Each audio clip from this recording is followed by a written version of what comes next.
Hi guys, and welcome back to my YouTube channel. In today's tutorial video, I'm going to teach you how to draft and fix a perfect bishop collar on your dress. So after joining the shoulder length of your front and back bodies, we're going to take the measurement of the round neckline. You first of all measure the back, and of course you measure the front.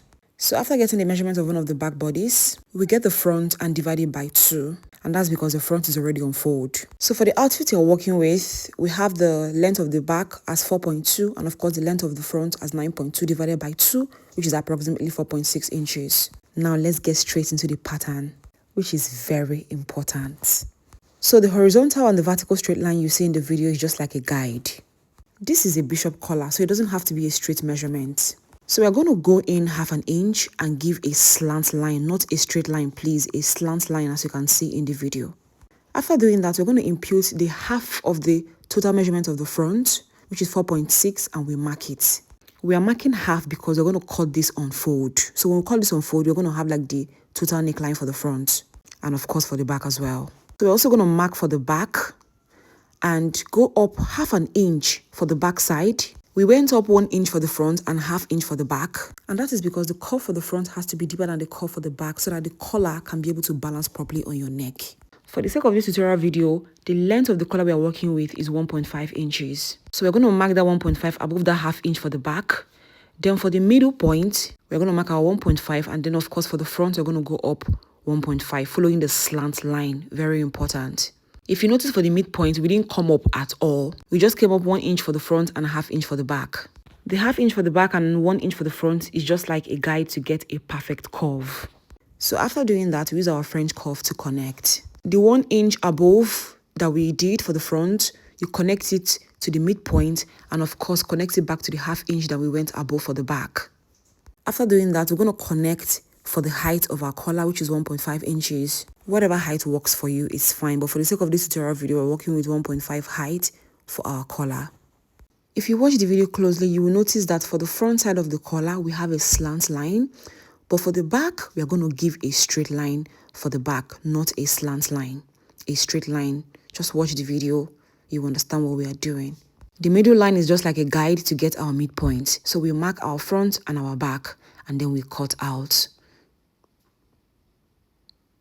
Now this is what our collar pattern looks like. This is the back and that is the front.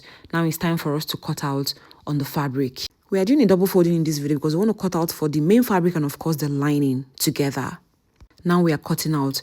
Then for the back side of the collar, we're going to add 1/2 inch for the joining of our collar. As you can see in the video, the center front is on fold, so we need a 1/2 inch to join the back before connecting to the main bodice itself.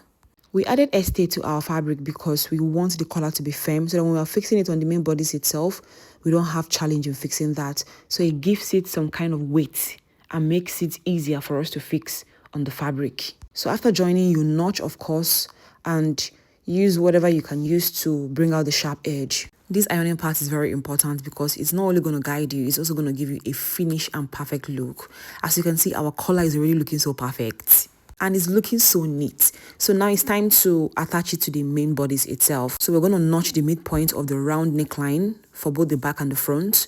And now that midpoint that we ironed, we're going to connect from back to front. But first of all, we'll have to stitch. But before you start stitching, I'm going to advise, please use your pin. There is a reason why you have pin. Use your pin to hold it down. Use your pins to hold it down.